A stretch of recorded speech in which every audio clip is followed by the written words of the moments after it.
Thank you to our sponsor, MBA Growth Partners. Welcome to Studio 501c3. I'm your host, Kim Jones, CEO of the Nonprofit Village, which increases capacity and provides shared space for charitable organizations. We are featuring nonprofit organizations that provide direct service programs for individuals and families in Montgomery County. They're charities that the IRS has designated as a 501c3 because they provide a public benefit, and in most cases, your donations are tax deductible. This show is offered by Montgomery Community Media, and MCM is your public access resource that provides a variety of information and programs that are relevant to the county. On today's episode, I have the privilege of talking with Akil Vohra, the Executive Director of Asian American LEAD. AALEAD supports low-income and underserved Asian and Pacific American youth with educational empowerment, identity development, and leadership opportunities. Akil, thanks for joining us today. Thanks, Kim. Thanks for having us. Great. So let's start by you telling us a little bit more about the program of AALEAD, the range of programs that you offer, and who you're serving.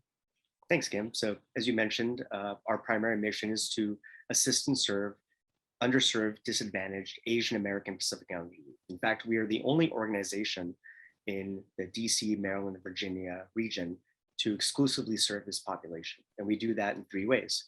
We do that through after-school programs. We do that through a mentoring program that we're now bringing back, and are very excited about that. And we do that through summer programs as well.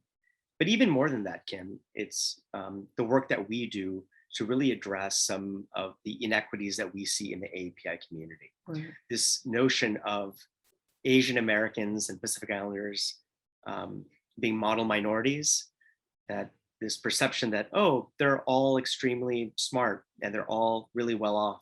That's not the case. Right? 70% of the students we serve are on free and reduced meals. A majority of the students we serve are considered low income.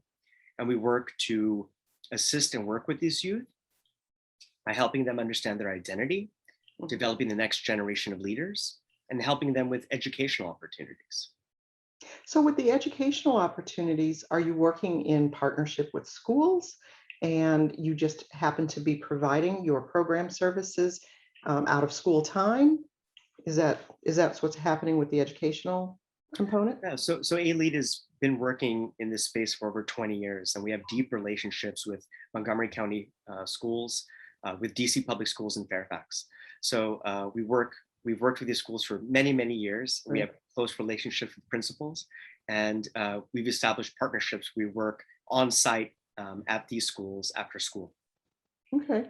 And then what about the mentoring? You mentioned that the mentoring is back. And I think because people are anxious to obviously reconnect. And even if it's not in person, people are anxious to reconnect after an absence of mentoring and focusing on other health issues in the community. So what happens when you're looking for culturally appropriate mentoring activities, people to do that mentoring? What's the process that you go through? It's a great question. We're thrilled to be bringing our mentoring program back. And we've really had just an outpouring of support from the community, from adults who want to be mentors and be part of our program again. But not only that, we're really working with the corporate sector. So in conversation with a number of corporations in the DMV region, and working with their employee resource groups, those specifically that are working to help support their AAPI employees, to see if we can get those folks out and to help. And I think there's just, what we're seeing is just a lot of excitement, both from the API sector generally, and especially from the corporate side, to be part of our program again and to be helping support our students. And then that's a good point. Getting people involved from the corporate community. Is there any problem in terms of the involvement of that employee engagement in terms of, I guess, language barriers? Are you finding enough people that can actually communicate in someone's language?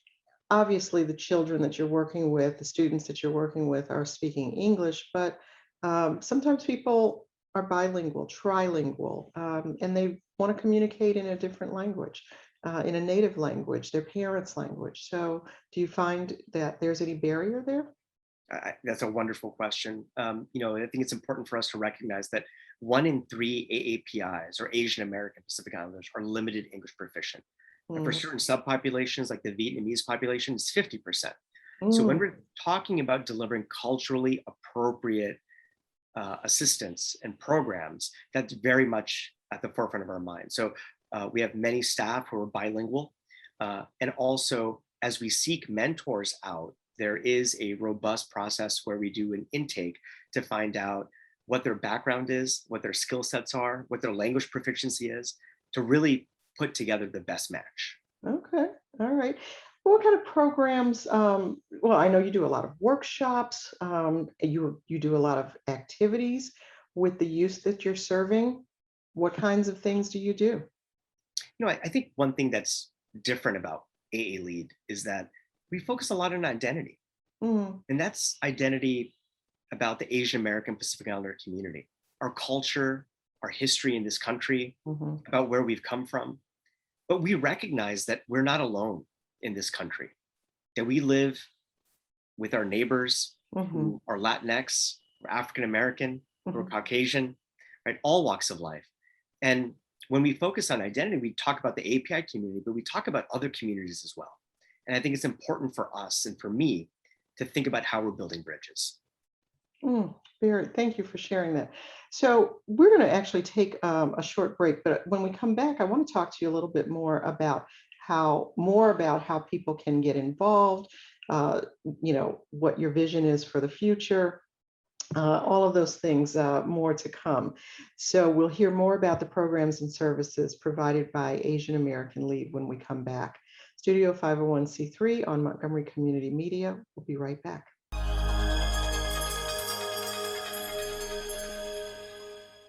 Today I'm going to talk to you about physics. Come on in, girls. Let's go. This is the first rocket to get humans to Mars. Really tall. I'm a rocket structural engineer designing and building parts of the rocket. You are the generation that will be stepping foot on Mars. Do I have a group of astronauts on my hands? Yes. You can become a rocket scientist or whatever else you want to be. Can I get the now bar, please? $1. Have a good one. Got it. Hey, what's going on? Hey. Let me get a now bar. Sure. $1. Appreciate you. You got it.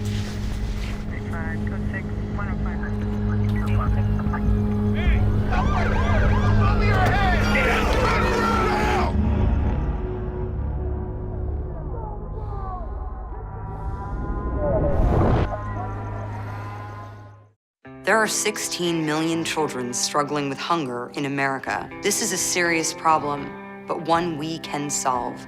Visit feedingamerica.org to help. Together we can solve hunger. Together we're feeding America.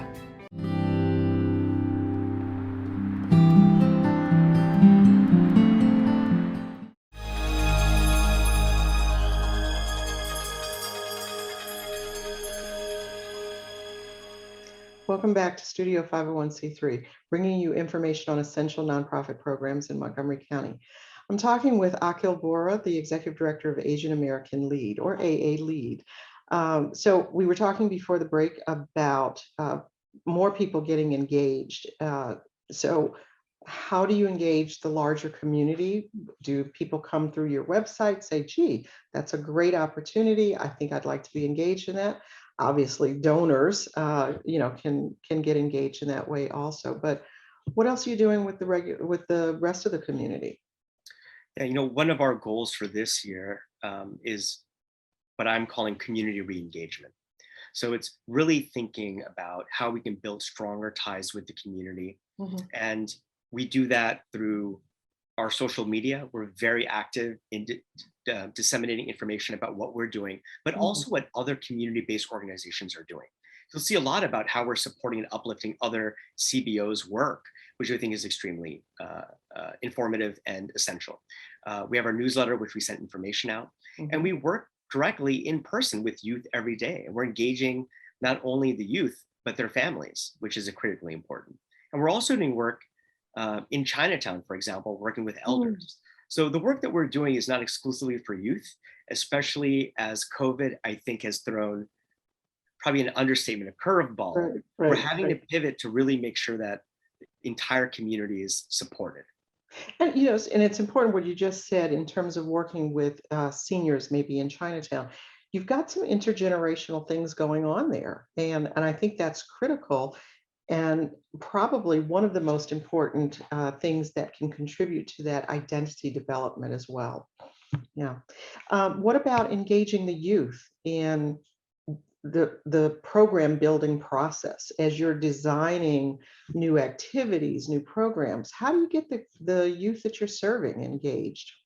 So how do you incorporate them? Yeah, the youth are an essential part of what we do and how we do it. The youth are involved in our interview process. When I began as AALEAD, over a year ago, they interviewed me. They're a part of every single hire that we do at the organization. They're a part of how we do curriculum. They lead our youth council. They determine what issues that they're going to work on, at least a cohort of them do. And they pick up on issues such as gentrification issues in Chinatown, or how in Montgomery County, how are we more involved in determining how the park system is going to better incorporate AAPI communities? So we're involved in a focus group there, right? We're working with youth to uplift AAPI Heritage Month and what it means to be a model minority.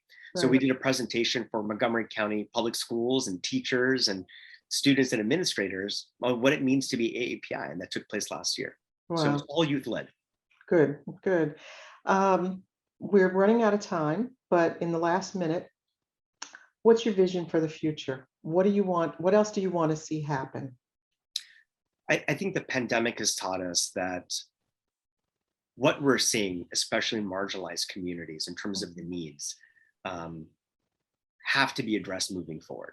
And I think the work that we've been doing to date and focusing on youth within programs will probably continue. I think I also want to focus on some of the greater systemic issues at play. So talking about policies and practices by city, county, and state governments that affect our communities, talking about better representation, this notion of AAPIs being invisible, right? As we talk about the equity agenda, being inclusive of Black, Brown, and AAPI communities. And I'll continue to be advocating for our community, letting folks know about what our needs are and making sure that we're part of that process moving forward. So I assume you're using a lot of impact data also, collecting a lot of the information on how you are really moving change in the community.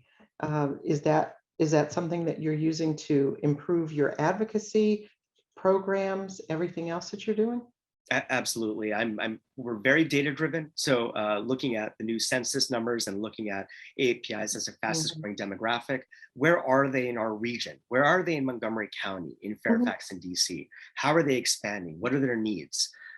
Beyond that, we're also looking at school data to figure out and target which specific schools, where are AAPIs located, and which AAPIs are underserved, how many speak English as a second language. All of that data is very essential to us to find out where we want to have our programs. And our programs, we're measuring all sorts of data to make sure that we're really having outcomes. Akil, we're actually out of time. I could go on talking with you about this forever, and I know we'll talk offline more. But I really want to thank you for sharing all of this with the audience. The programs and services that AALEAD provides is just tremendous. So thank you for being here today. Thanks for having me. I appreciate it. And for more information on Asian American Lead, you can visit their website at aalead.org. I'm Kim Jones. Thanks for joining us on this edition of Studio 501c3.